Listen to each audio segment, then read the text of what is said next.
Salut à tous et bienvenue sur le Top Découverte. Chaque jour, de nouvelles découvertes sont faites sur les anciennes civilisations qui nous ont précédés.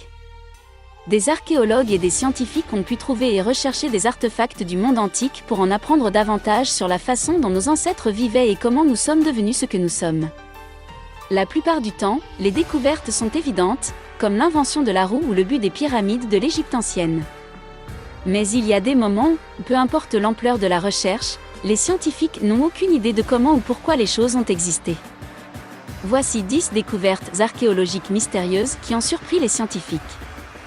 Mais avant de commencer, n'oubliez pas de vous abonner si ce n'est pas encore le cas et de bien cliquer sur les notifications afin de ne rien manquer. C'est parti! Numéro 10, la pile électrique de Bagdad. Lors de fouilles archéologiques au Moyen-Orient en 1838, dans la région aujourd'hui connue sous le nom d'Irak, Wilhelm König, un archéologue allemand, a découvert une collection de pots d'argile datant d'environ 200 avant notre ère. À l'intérieur de chaque pot se trouvait une tige de fer enveloppée dans un cylindre de cuivre. König étudia les pots d'argile et leur contenu étrange et en arriva à la conclusion qu'il s'agissait d'anciennes piles électriques. Lorsqu'il a publié ses conclusions, le monde scientifique était en ébullition. Comment les peuples anciens pouvaient-ils connaître l'électricité et fabriquer des piles pour la créer? Afin de tester la théorie des piles électriques de Wilhelm König, une professeure d'université a demandé à ses élèves de fabriquer des répliques des pots d'argile, des barres de fer et des bobines de cuivre, et à la surprise générale, les piles électriques de Bagdad ont produit un courant électrique. Maintenant que les experts ont confirmé que les pots d'argile étaient vraiment des piles et qu'ils fonctionnaient, les interrogations étaient encore plus grandes. À quoi servait l'électricité aux anciens? Numéro 9, une lignée humaine inconnue. En 2020, des scientifiques ont extrait et analysé l'ADN intact d'une jeune femme ayant vécu il y a 7200 ans et dont les ossements sont apparus dans une grotte de Sulawesi en Indonésie. Les recherches ont montré que l'individu, surnommé BC, appartenait à la culture Toaléan, un mystérieux groupe de chasseurs-cueilleurs qui vivait dans le sud-ouest de la péninsule de Sulawesi il y a entre 8000 et 1500 ans. Les résultats ont aussi révélé une signature ancestrale insoupçonnée, suggérant un lien avec une population d'origine asiatique. On ignorait jusqu'ici l'existence d'une migration humaine de l'Asie vers les contrées océaniques plus anciennes que 3500 ans. Numéro 8, la plus ancienne peinture rupestre connue. La plus ancienne peinture rupestre connue dans le monde est désormais un sanglier et elle se trouve sur l'île de Sulawesi en Indonésie. C'est ce que des scientifiques ont annoncé en janvier 2021 dans une étude publiée par la revue Science Advance.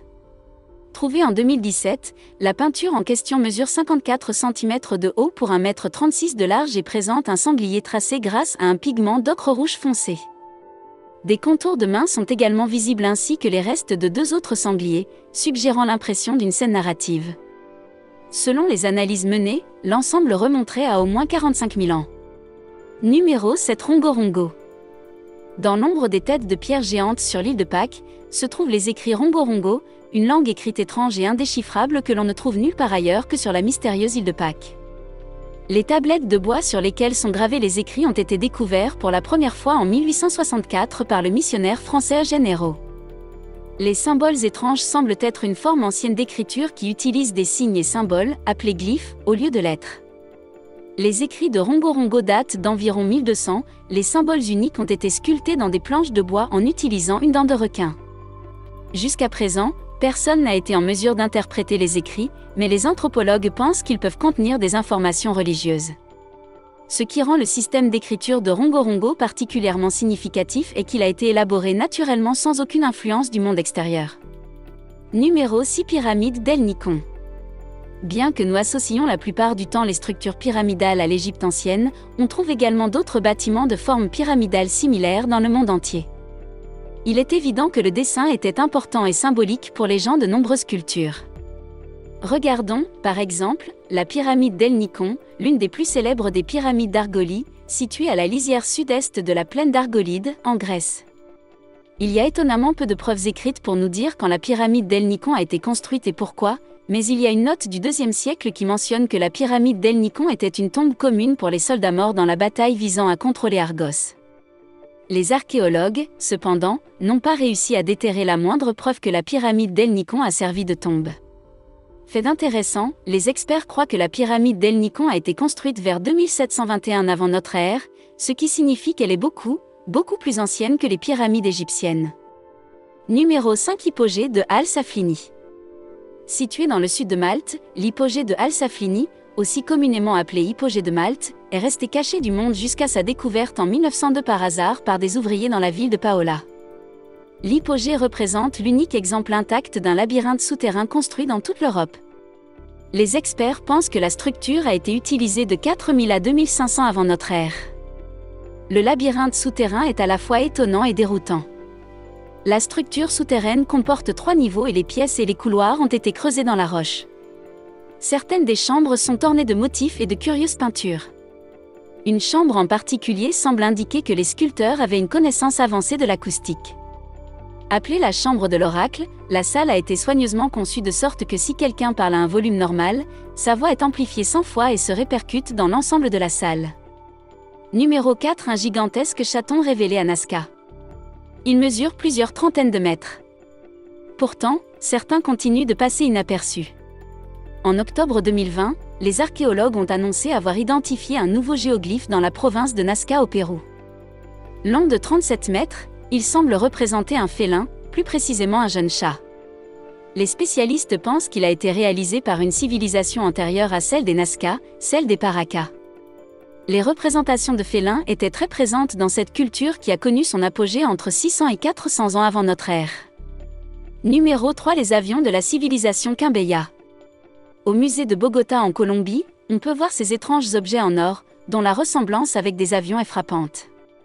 Ces figurines sont datées de l'époque de la civilisation Quimbaya, soit entre 1000 avant notre ère et l'an 1000. Alors comment des membres d'une civilisation aussi ancienne ont été capables d'anticiper l'invention de l'aéronautique ? Numéro 2. La sphère géante découverte en Bosnie. Si certains pensent que cette boule géante découverte dans une forêt près de la ville de Zawidowice en Bosnie est d'origine extraterrestre, d'autres sont formels. Cette sphère composée de fer et datant d'au moins 1500 ans est bien une fabrication humaine. Une théorie cependant réfutée par des spécialistes, qui affirment que c'est plutôt l'œuvre de Dame Nature. Numéro 1. Chandelier de Paracas. Appelé le « chandelier des Andes », le chandelier de Paracas est un géoglyphe préhistorique de 180 mètres de long et 70 mètres de large que l'on trouve au Pérou sur la péninsule désertique de Paracas, dans la région d'Ica. Les tranchées creusées jusqu'à 60 cm dans le sable dur forment ce géoglyphe étrange qui ressemble étrangement à un candélabre, mais les archéologues ont du mal à croire qu'il s'agisse d'une représentation d'un chandelier à plusieurs branches.